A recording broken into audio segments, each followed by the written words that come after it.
할렐루야. 이 새벽에도 주님 앞에 나아가시는 성도님들을 환영하며 축복합니다. 이제 우리 다 같이 사도신경으로 신앙 고백하시겠습니다. 나는 전능하신 아버지 하나님, 전지의 창조주를 믿습니다. 나는 그의 유일하신 아들 우리 주 예수 그리스도를 믿습니다.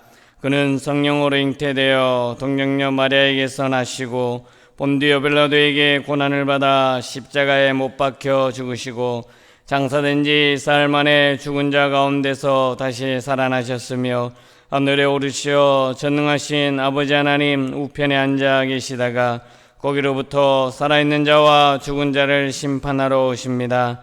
나는 성령을 믿으며 거룩한 공교회와 성도의 교제와 죄를 용서받는 것과 몸의 부활과 영생을 믿습니다. 아멘. 찬송가 309장 찬양드리겠습니다. 309장입니다. 309장 우리 함께 힘차게 박수치면서 찬양드리겠습니다. 309장입니다. 목마른 내 영혼 주가 이미 허락한 그 귀한 영생수 주여 갈망합니다. 그 약속 따라서 힘써 간구하오니 오 주여 내 기도 들어주소서. 예수의 사랑 예수의 사랑 바다 물결같이 내게 임하니 영광의 물결에 온전히 쌓여서 내 영혼의 기쁨 한량없도다. 주 내게 약속한 큰 비 내려주시려 은혜의 저 구름 건너편에 떠올라 그 귀한 징조가 내게 밝게 보이니 나 힘을 다하여 주께 간구합니다.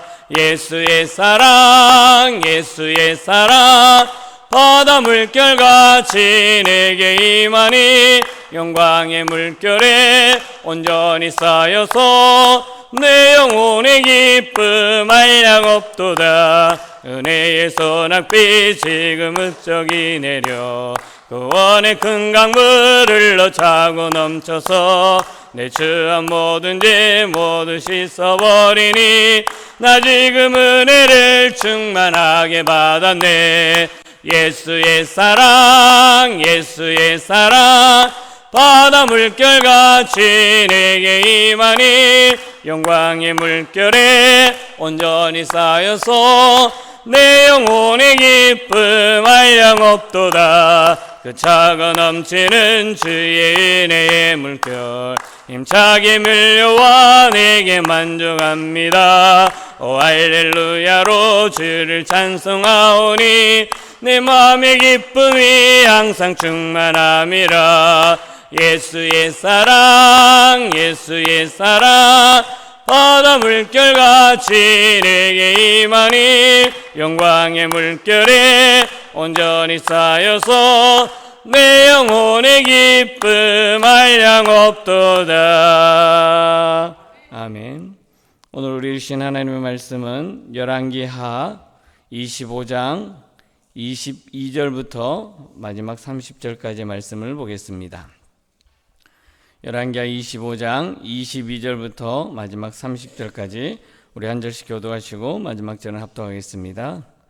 유다 땅에 머물러 있는 백성은 곧 바벨론 왕 느부갓네살이 남긴 자라. 왕이 사반의 손자 아이감의 아들 그달리아가 가난하게 하였더라.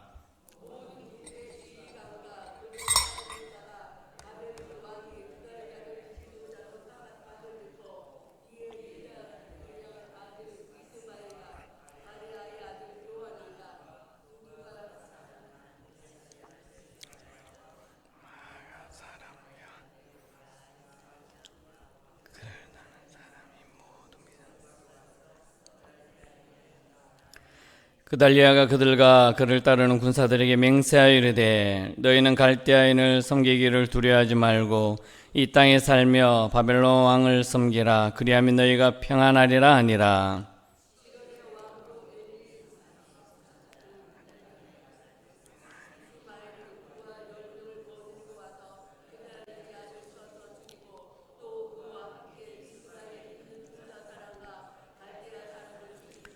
노소를 막론하고 백성과 군대 장관들이 다 일어나서 애굽으로 갔으니 이는 갈대 사람을 두려움이었더라.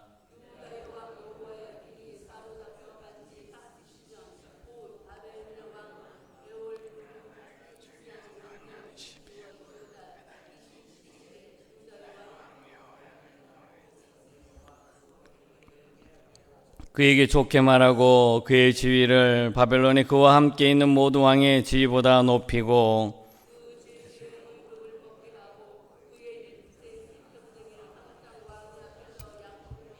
같이 읽습니다. 그가 쓸 것은 날마다 왕에게서 받은 양이 있어서 종신토록 끊이지 아니하였더라. 아멘. 할렐루야. 오늘 하루도 주님께서 주신 은혜와 평강을 누리는 귀하고 복된 하루가 될 수 있기를 바라겠습니다. 열왕기하의 마지막입니다. 마지막 부분이고 8절 이후부터 읽어야 되는데 오늘 22절부터 읽었습니다. 앞에 본문은 또 집에 가셔서 한번 읽어보시면서 열왕기하를 마무리해 주시면 좋겠습니다. 한 청년이 있었습니다. 그는 어릴 때부터 꿈꿔온 의대를 가고 싶었고 열심히 공부해서 의대를 들어갔습니다. 의사가 되기를 꿈꿔왔고 아주 훌륭한 의사가 되어서 많은 사람을 치료하기를 원했습니다. 그런데 2학년 때 불의의 교통사고를 당하면서 그만 두 다리를 절단하게 되었습니다. 두 다리를 잃은 이 청년은 모든 것이 다 사라진 것처럼 보였습니다. 인생의 삶이 무너진 것 같았고 이제 의사도 할 수 없는 삶의 의미를 찾아볼 수가 없었습니다. 절망과 좌절 속에 있었습니다. 그러나 이 청년은 자기 인생에 대해서 자기 현실을 보면서 포기하거나 좌절하거나 절망하지 않았습니다. 다시금 일어났습니다. 죄알 가정에서 그는 의수족 개발에 관심을 가지게 되었고 결국 의공학자가 되어서 수많은 장애인들에게 희망을 주는 사람이 되었습니다. 그러면서 그의 이야기는 가장 어두운 곳에 있는 사람들이 소외받고 힘들어하고 아파하는 장애인들에게 아주 큰 새로운 희망과 용기와 위로를 주었다라는 이야기가 있습니다.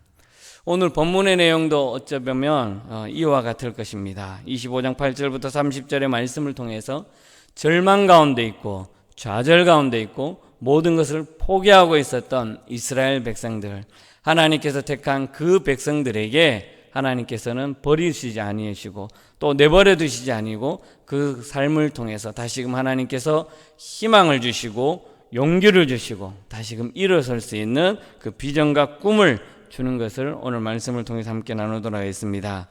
예루살렘의 멸망 그리고 이스라엘 백성들의 포로 생활 중에서 하나님은 그것으로만 끝나는 것이 아니라 그 속에서 은혜의 흔적을 남기셨고 더구나 왕이었던 요야긴의 석방으로 말미암아 다시금 소망을 주신 것을 볼 수 있습니다.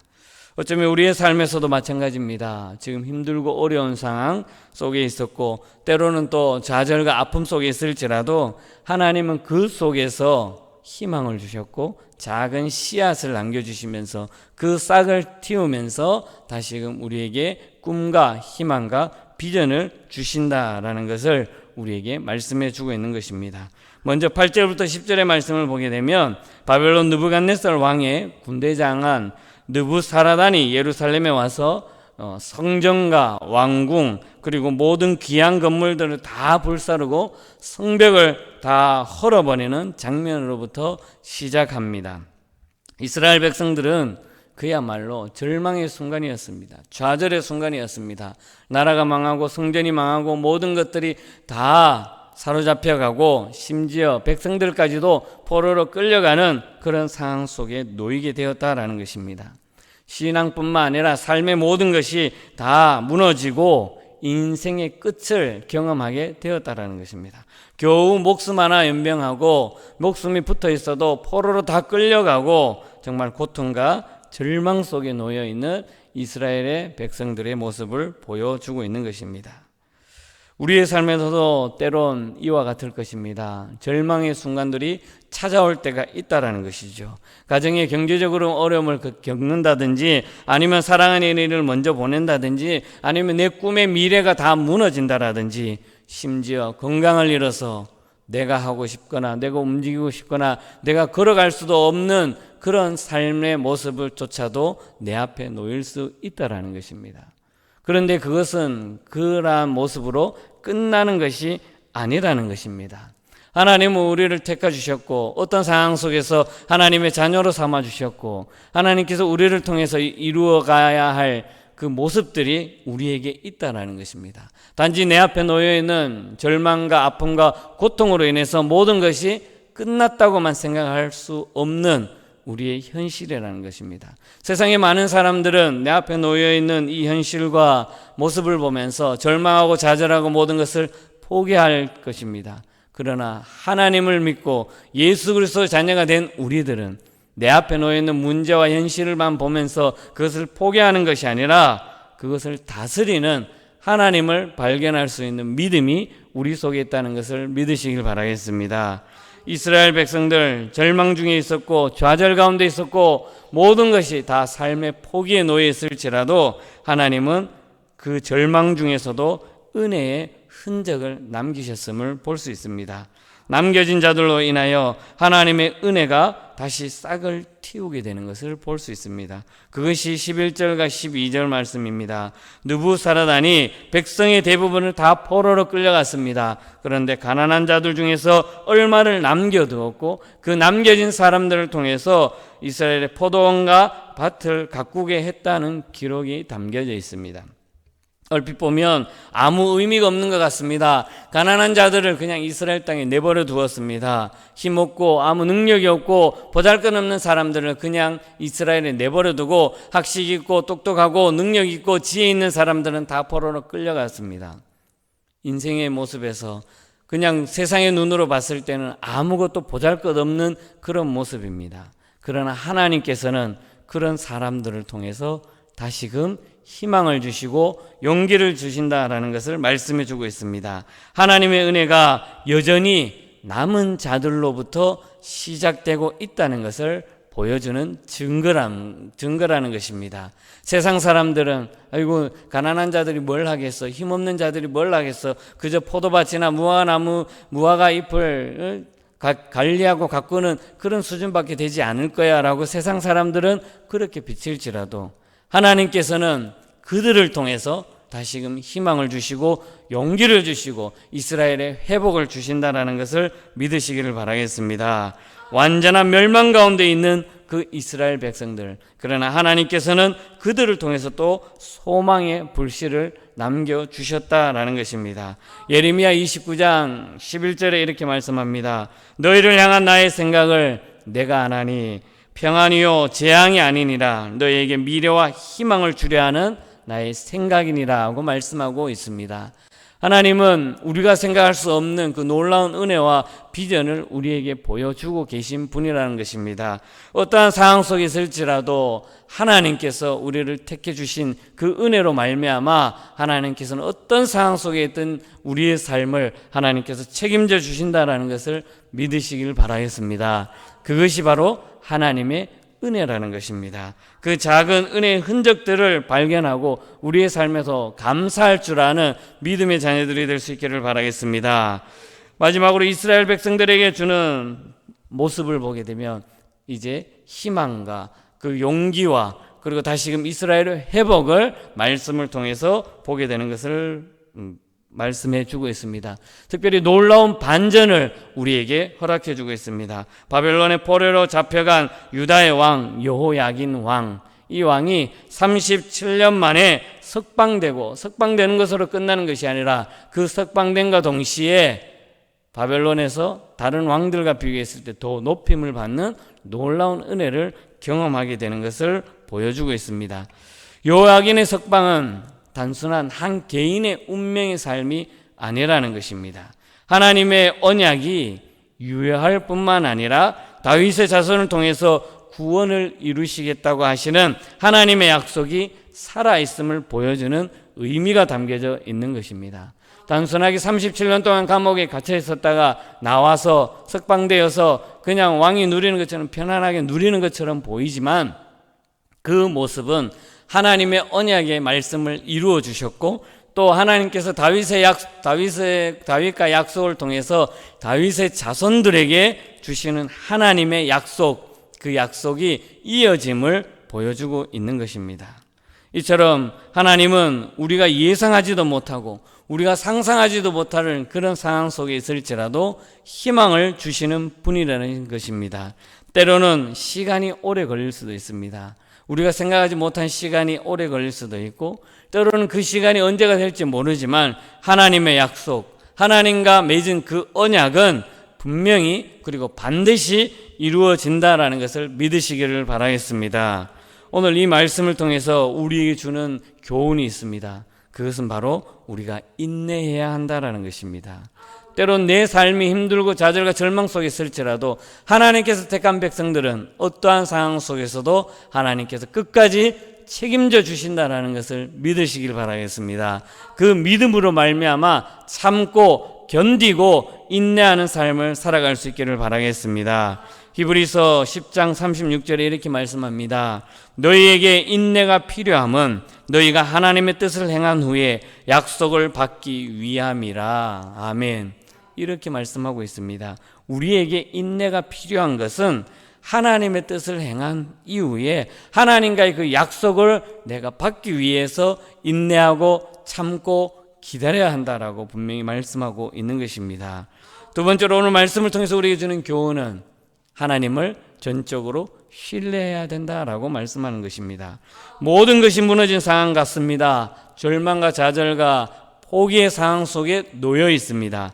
그럼에도 불구하고 우리는 하나님만을 의지해야 됨을 믿으시길 바라겠습니다. 잠언 3장 5절에서 6절에 이렇게 말씀합니다. 너는 마음을 다하여 여호와를 신뢰하고 내 명체를 의지하지 말라. 너는 범사의 그를 인정하라. 그리하면 내 길을 지도하시리라. 아멘. 하나님께서는 우리의 삶의 모습을 책임져 주시고 인도해 주신다라고 말씀합니다. 그렇기 때문에 어떠한 상황 속에 있을지라도 주님 한 분만을 신뢰하며 바라보며 믿음으로 나아갈 수 있기를 바라겠습니다. 마지막으로 우리에게 주는 교훈입니다. 작은 은혜에 감사할 줄 알아야 한다는 것입니다. 하나님은 항상 우리에게 은혜의 흔적을 남겨두십니다. 눈앞에 보였을 때는 모든 것이 절망과 좌절과 아픔과 있고 포기의 상황 속에 있을지라도 그 속에서 남은 은혜가 있다라는 것입니다. 그리고 그 은혜를 통해서 하나님께서는 다시금 회복시켜 주신다라는 것입니다. 이것이 바로 하나님의 은혜임을 믿으시길 바라겠습니다.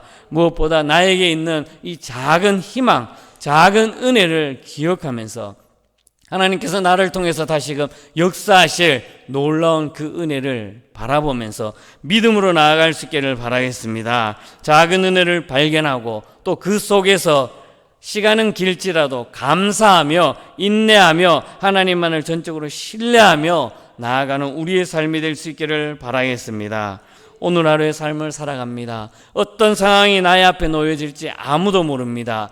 비록 절망과 좌절과 아픔과 고통이 있을지라도 그 속에서 희망을 주시는 하나님의 은혜를 발견하면서 절망 속에서도 새로운 희망을 주시는 그 하나님을 온전히 바라보며 믿음으로 나아갈 수 있기를 바라겠습니다. 우리가 잘 알고 있는 구약의 절망 속에 희망을 지녔던 요셉의 이야기를 잘 알 겁니다. 요셉은 힘들고 어려운 그 고통과 과정과 여러 가지 시간 속에서도 참고 인내하며 그 속에서 하나님만을 바라보며 나중에는 애굽의 총리까지 하나님께서 세워주시는 놀라운 은혜를 경험하고 그것으로 말미암아 다시금 형제들을 만나고 그를 통해서 이스라엘 백성들이 애굽에서 정착해서 삶을 살아가는 그 모습을 우리는 잘 기억할 것입니다. 그 모습처럼 어떠한 상황과 형편에 있을지라도 살아계시는 하나님을 신실하게 바라보며 믿음으로 나아가고 언제나 우리와 함께 하시고 우리의 삶을 주관해 주시고 그 속에서 은혜를 베풀어 주심을 믿음으로 나아가는 저와 여러분들의 삶이 될 수 있기를 주님의 이름으로 간절히 축복합니다. 기도하겠습니다. 거룩하신 하나님 참 감사합니다. 오늘 하루도 우리에게 새로운 날을 허락하여 주시고 하루하루 삶을 통해서 하나님의 은혜를 경험할 수 있도록 인도해 주심을 감사합니다. 때론 내 눈앞에 보이는 것이 좌절과 절망과 아픔과 고통과 외로움과 정말 힘든 상황 속에 있을지라도 그 속에서 작은 은혜를 베푸시며 다시금 희망과 용기를 주시는 하나님을 바라보며 믿음으로 나아갈 수 있도록 은혜를 베풀어 주시옵소서.